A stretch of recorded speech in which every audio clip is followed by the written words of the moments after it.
How do you think altered state of consciousness or shamanic experiences can or should be integrated into modern life and scientific thought?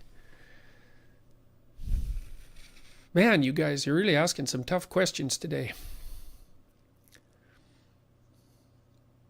Well, the first thing that we should realize is that states of altered consciousness are, people have been experimenting with them forever. And God only knows what the consequence of this. I certainly believe that the old Greek mysteries were institution-induced hallucinogenic experiences. I think that most of the religious stories that we have are a consequence of psychedelic experience. Most. A substantial number of them. It certainly seems to be the case with soma, for example, which looks like it was the fly agaric mushroom, the amanita.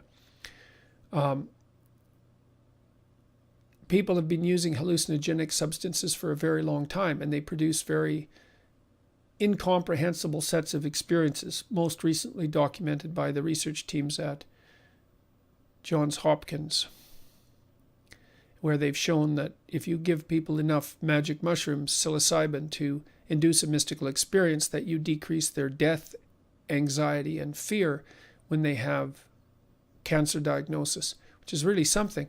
And that a single dose of mushrooms that produces a mystical experience has about an 85% cure rate for smoking, which is absolutely beyond comprehension. So the psychedelic substances seem to open up another plane of existence, so to speak, and it's that part of experience that has an infinite scope. Why they do that, how they do that, what that means, God only knows. God only knows. I don't think we understand psychedelics even a bit. I don't think they fit into our current worldview. So how should they be integrated? Well, you're a fool if you play with psychedelics. What did Carl Jung say? Beware of unearned wisdom. That's pretty damn smart.